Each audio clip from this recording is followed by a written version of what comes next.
Hello everyone, in this video we're going to learn how to solve compound inequalities. Alright, we're going to talk about the intersection of intervals. We're going to use this symbol, and unions of intervals, we're going to use this symbol. Alright, so we're going to talk about the and it means conjunction. Alright, suppose we have the first inequality as greater than -2 and the second inequality as less than or equal to 1. Alright, if you want to combine these two guys using the conjunction, you're gonna find the intersection between these two inequalities, right? So the intersection should be from here to here, right? It's gonna be greater than -2 and less than or equal to 1, right? You can write this one as interval notation. It's gonna be -2, 1. Or if you want to write this one in set builder notation, it could be all value of s such that -2 less than s less than or equal to 1. Now, if you want to combine two intervals using the unions, this is called disjunction. Alright, suppose you have the first inequality s greater than or equal to 0. The second inequality s less than -1. Alright, so to combine these two guys, you're gonna take the overlapping one and non-overlapping one, right? Since this guy and this guy don't have the overlapping one, we just ignore that one. We're gonna take the non-overlapping one, which is s less than -1 and s greater than or equal to 0, right?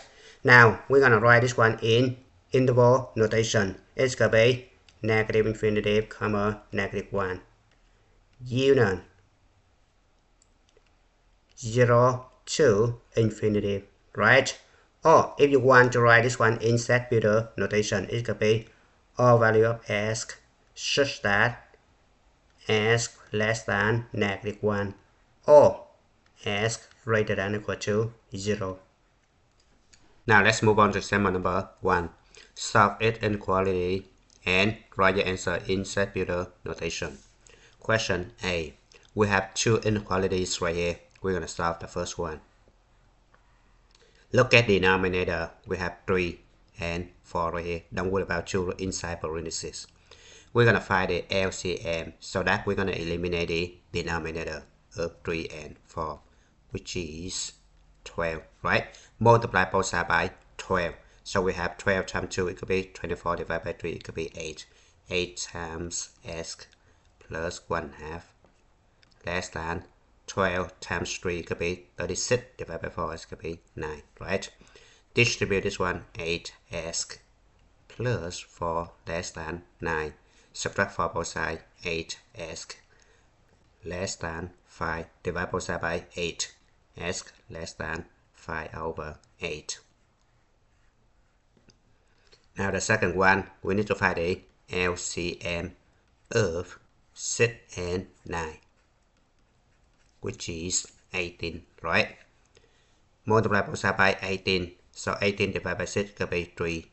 3 times 2s plus 4/3 greater than 18 divided by 9, it could be 2. 2 times 8, it could be 16, right?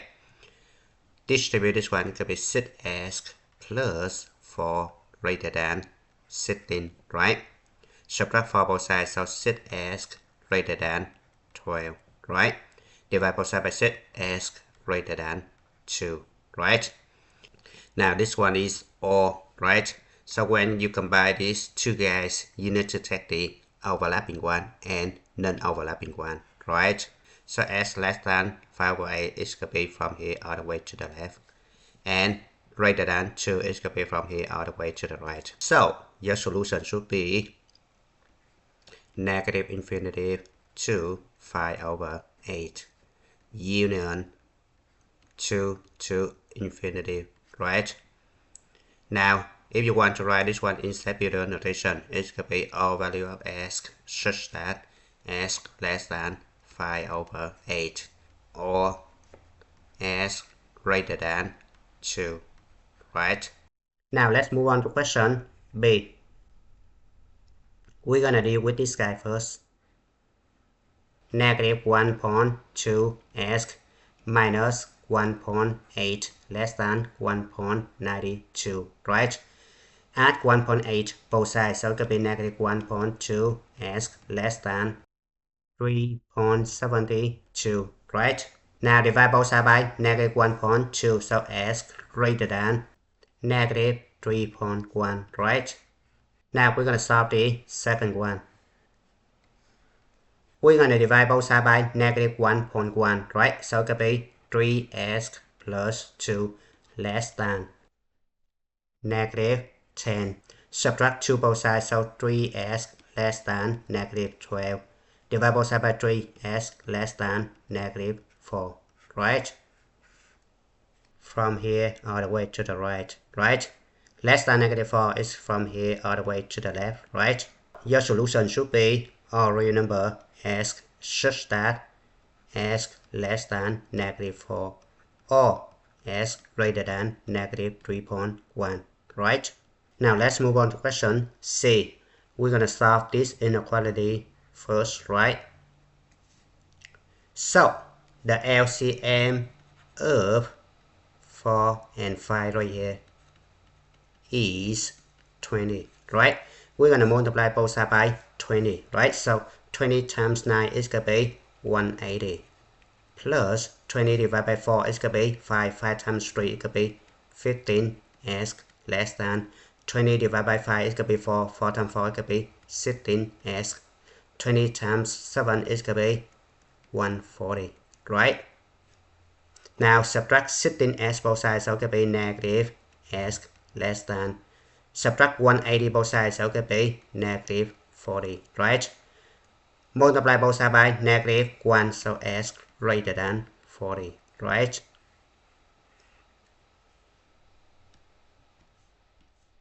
Now the second one, we need to solve this guy, right? The LCM still 20, right? Multiply both sides by 20.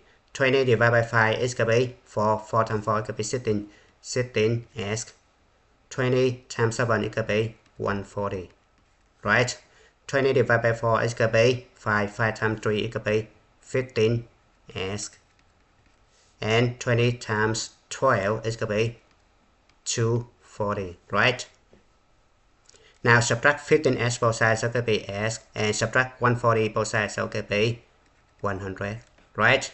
This one is the answer for the second one. Now we're going to combine this guy and this guy because this one is n, right? So we need to find the intersection, right? Draw the number line. 40 is here and 100 is right here, right? S greater than 40, so which means from 40 all the way to the right. S less than 100, so which means from 100 all the way to the left. So the overlapping one is right here, right? So your final solution should be all real number s such that 40 less than s less than 100, right? Now let's move on to question D. We're gonna solve this guy first, right? To get rid of decimal number, I'm going to multiply both sides by 10. So I have 2 times 0.8 minus 0.9 s less than or equal to 4 times 1.2 s minus 0.3, right? Divide both sides by 2, so you have 0.8 minus 0.9 s less than or equal to 2 times 1.2 s minus 0.3, right? Now I rewrite this one.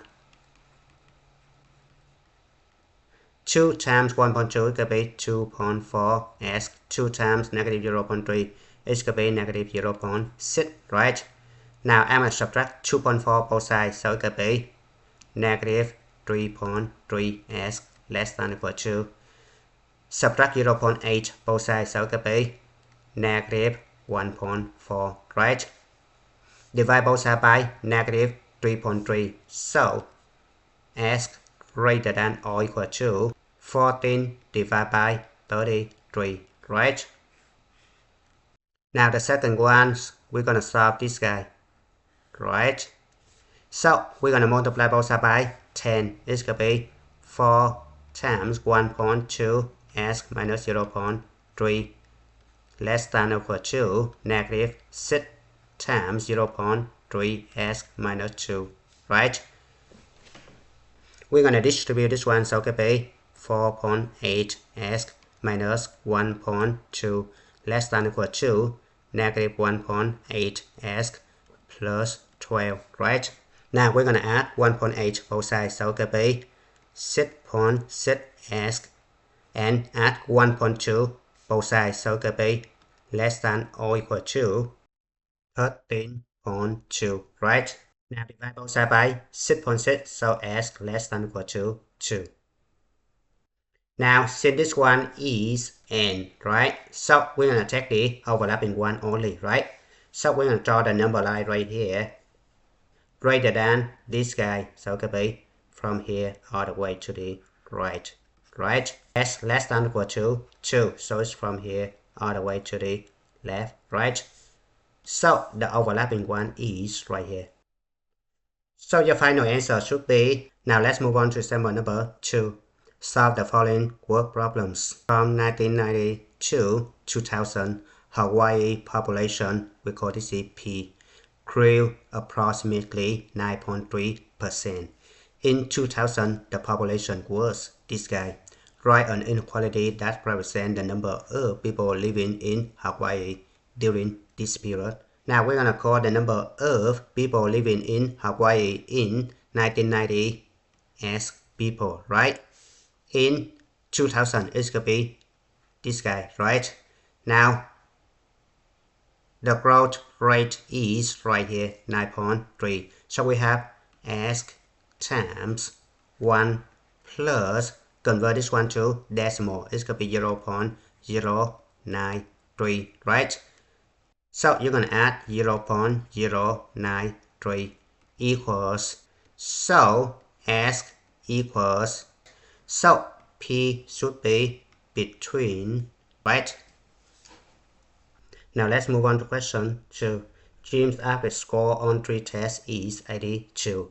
What is the least that he can score on his 4 tests so that his average will be at least 86? So you know that his average score on the first 3 tests is 82, right? So the total points should be 82 times 3.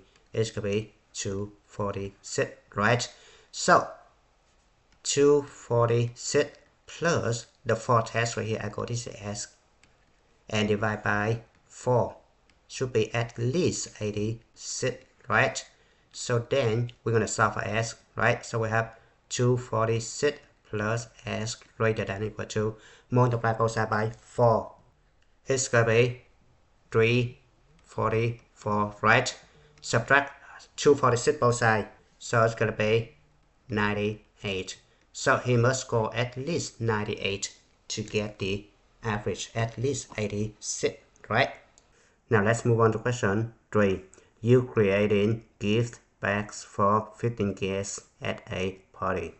Each guest will receive a flower arrangement that costs $10 and either a picture frame that costs $9.5 or a candle that costs $5.25. You want to spend between $250 and $260 inclusive, which means you have the equal sign on the gift bags. How many pictures, frames, and candles can you buy?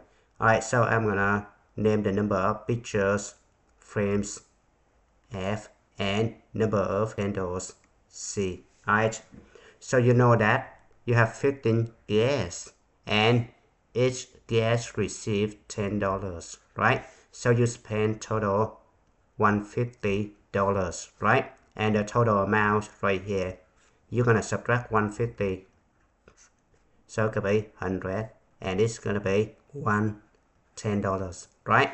And then this is the amount you need to spend for this guy and this guy, right?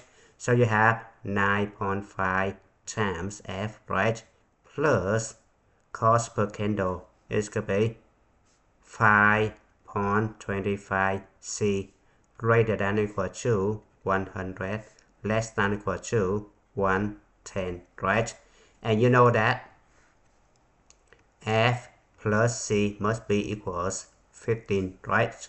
Because you have total 15 guesses, right? So c equals 15 minus f. Substitute over here. We have 100 less than or equal to 9.5 f plus 5.25 times 15 minus f less than or equal to 110.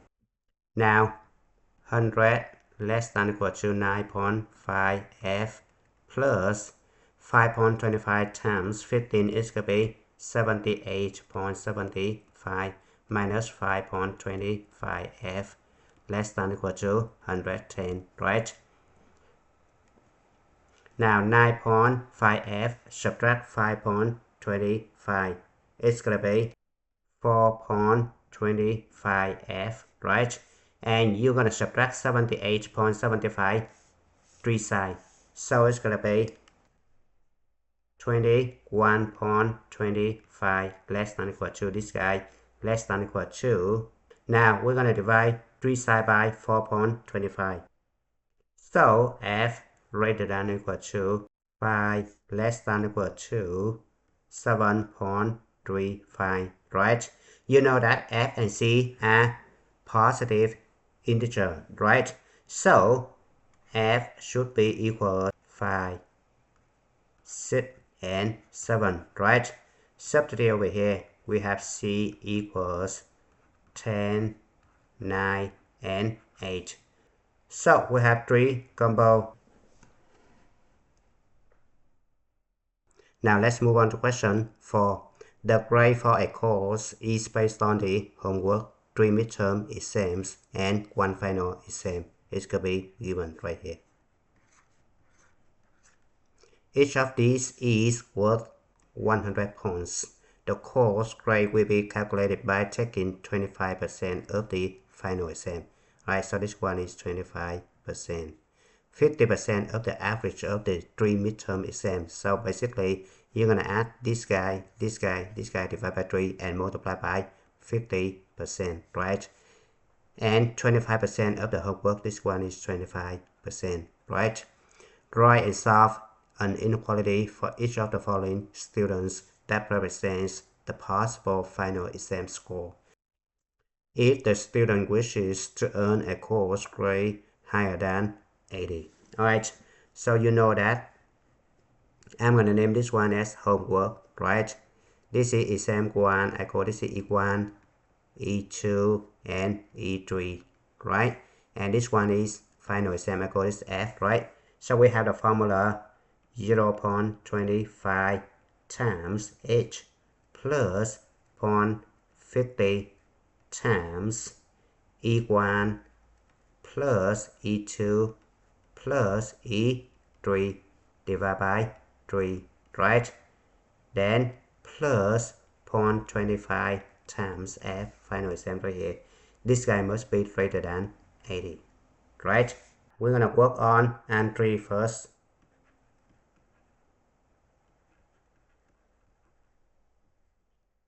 So homework is 94, right? So we have 94 times 0.25, right? Plus 0.5 times 89 plus 92 plus 82 divided by 3, right? Plus 0.25 times s, right?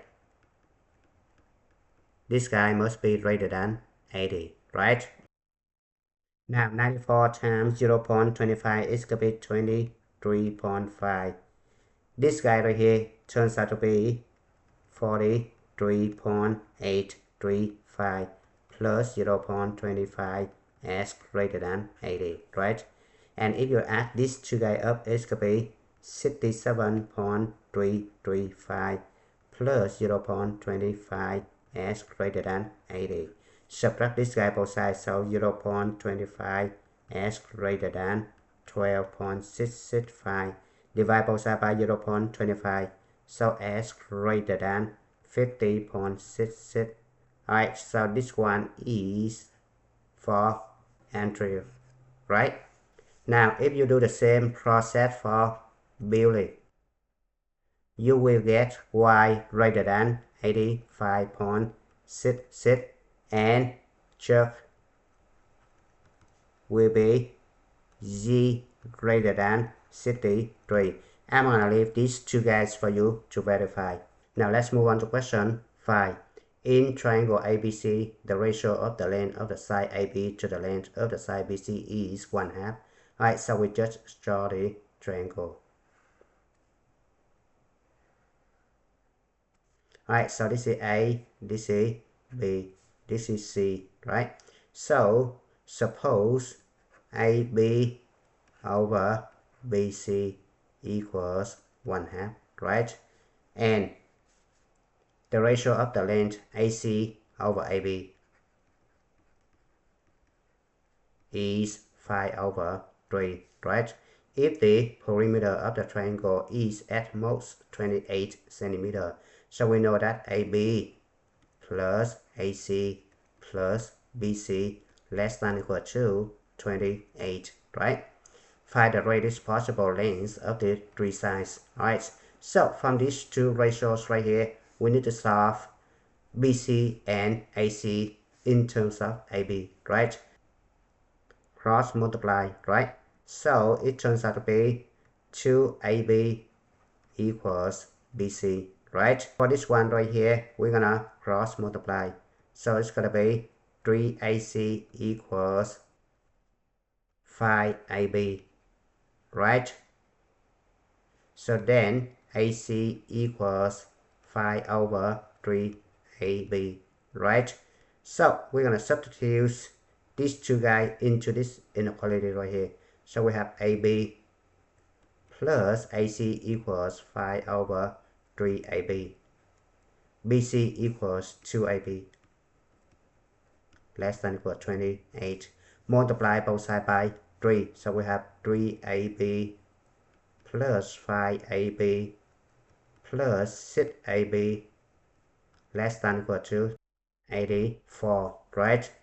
So 14AB less than or equal to 84. Divide both sides by 14AB less than or equal to 6, right? So since the question asks us to find the radius possible, so the radius AB is 6, right? Substitute 6 for AB into this one right here. We have AC equals 5/3 times 6 is going to be 10, right? And substitute 6 for AB over here. BC equals 12, right? So AB equals 6, BC equals 12, and AC equals 10. Now let's move on to question 6. Find odd sets of 3 consecutive positive odd integers whose sum is at least 47, less than 4 times the third integer. So let the first odd integer be n. The next consecutive positive odd integer is n plus 2. The next one should be n plus 4, right? This one is the third one. Alright, the sum of these three guys right here must be greater than or equal to, because it says at least. Now 47 less than 4 times the third integer. The third integer is right here. So it should be 4 times n plus 4. Subtract 47. Alright, keep that in mind. A lot of students make mistake. They're gonna take 47, subtract 4 times n plus 4. This is not the case. Alright, now we're gonna simplify. We have 3n plus 6 greater than or equal to 4n plus 16 minus 47, right? Now we're gonna subtract 4n both sides, so it could be negative n, and subtract 6 both sides, it could be greater than or equal to negative 37, right? Multiply both sides by negative 1, so n should be less than or equal to 37, right? Now since n is a positive odd integer, so n equals 1, 3, 5, 7, etc. until 37, right? So for example, if you take the first one n equals 1 and the next one should be 3, the next one should be 5. So we have the first set, right? Now similarly, if n equals 37 and then the next one should be 39, next one should be 41. This is the second set, etc. Right? So the answer should be n less than or equal to 37 and greater than or equal to 1. So copy it right here. And it's good time to stop. Thank you for watching. I hope you enjoyed the video. Remember that if you failing to prepare, you're preparing to fail. We rise like tall buildings as the chemicals, they take us higher. The night's young and it's just begun as she puts her hand in mine.